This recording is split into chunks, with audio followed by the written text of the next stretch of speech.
The mystery of the Great Pyramid has finally been solved. The Great Pyramid of Giza, one of the 7 wonders of the ancient world, attracts millions of tourists every year.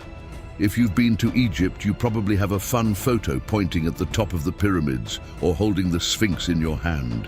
Just travel 80 kilometers from the center of modern Cairo and you'll find yourself transported thousands of years back in time, at least in your imagination, though the pyramids make it feel very real. Many scientists, archaeologists, and history enthusiasts would give anything to travel back in time to answer a question that has been debated and researched for centuries. How was the Great Pyramid built? Were aliens involved in the process? The good news is that you don't need to wait for the invention of time travel to find out the answer. The mystery has finally been solved. Today, we'll reveal who made the Pyramid of Giza as magnificent as we know it, and how they achieved it. If you've always wanted to know this secret from the past, give this video a like and subscribe for more mysteries revealed. Your history teacher in school probably told you the prevailing theory of how the Great Pyramid was built. Hundreds of ancient Egyptians hauled massive limestone and granite blocks to Giza, building a structure that was truly monumental. The Pyramid of Khufu remained the tallest man-made structure on Earth for over 3,800 years. It was composed of 2.3 million stone blocks, placed with such precision that a human hair couldn't fit between the adjacent stones. Impressive, right? Additionally, the Great Pyramid was originally covered with highly polished limestone which reflected sunlight and made it shine like a star. The light was so intense that it could be seen from the moon. Unfortunately, these casing stones are no longer there due to an earthquake in the 14th century. We can only imagine how beautiful it must have been. The pyramid was also unique because it had internal passages that went up and down, unlike other pyramids. What else sets it apart? It's the only 8-sided pyramid in Egypt. It aligned with the stars in Orion's belt and pointed to the pole star Alpha Draconis. It is also the most precisely aligned construction ever made, pointing exactly to true north at the exact center of the Earth's landmass. The parallels and meridians that cross most of the Earth's land only intersect in 2 places, one in the deep blue ocean and the other at the site of the Great Pyramid. What a perfect spot to build something monumental, right? All of this proves how skilled the people who built it must have been. Some scientists who lived centuries later, and even some people today, refuse to believe that ancient civilizations were so intelligent and talented. This skepticism has led to many theories about how and why the Great Pyramid was built. You've likely heard some people claim it was made with the help of aliens. After all, many of Earth's great constructions, like Stonehenge, the Great Wall of China, and the statues of Easter Island, seem too impressive or too advanced for their time, leading some to believe they must have come from another planet. But there are even stranger theories about the construction of the Great Pyramid.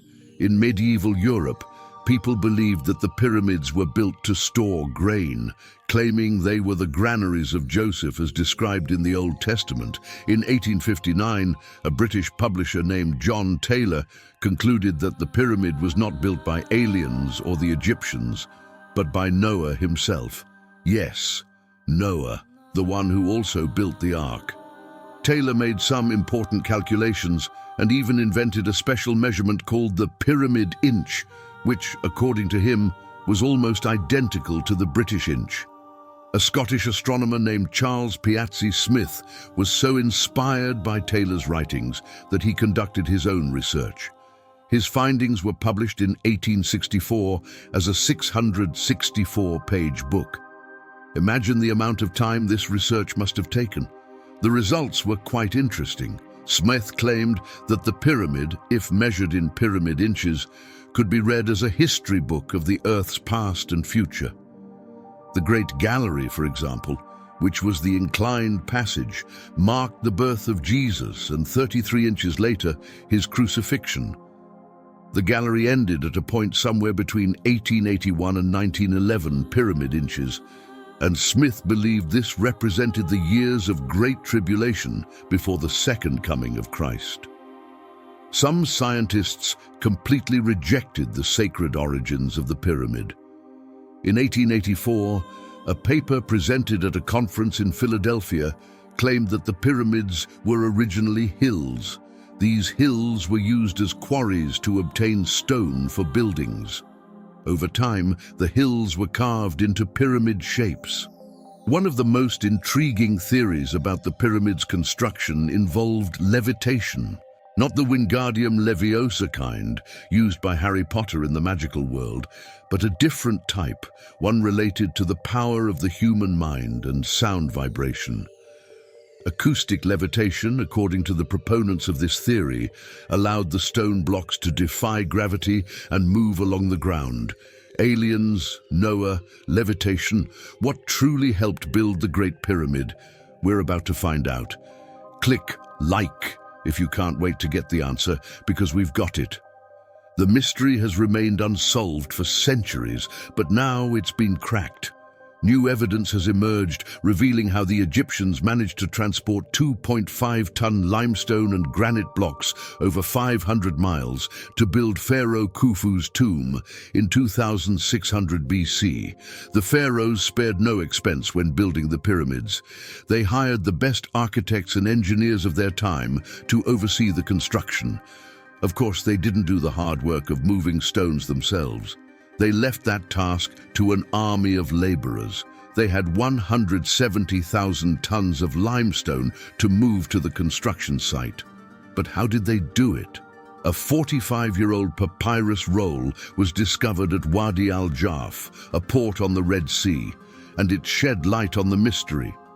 It turned out to be the diary of Mera, a supervisor of an elite team of workers, written in the 27th year of Pharaoh Khufu's reign. The diary, which was more of a logbook, detailed the construction process of the Great Pyramid with information we never knew before. According to this invaluable archaeological material, the workers transported limestone from Tura to Giza using wooden boats. In hieroglyphs, Mera described the daily life of the workers over several months as they were busy transporting the stone. First, they had to transform the landscape by diverting water from the Nile and channeling it to the pyramid site through artificial canals. Then, they began transporting the limestone blocks from Tura down the river to the construction site. The journey took about 3 days. Now the question is, where did this intelligent hydraulic system go? It couldn't have disappeared without leaving any trace. That's right, archaeologists say they have found evidence of it beneath the Giza Plateau where the central canal flowed. 7 boat pits have also been located around Khufu's pyramid, both to the west and east of it, between the Queen's pyramids and next to the mortuary temple. Furthermore, archaeologists managed to find ceremonial boats, providing a clear explanation of the shipbuilding process. Now the secret of the Great Pyramid is no longer a mystery to you. So, was it really aliens? No, it was hard work, limestone and wooden boats that created one of the wonders of the ancient world.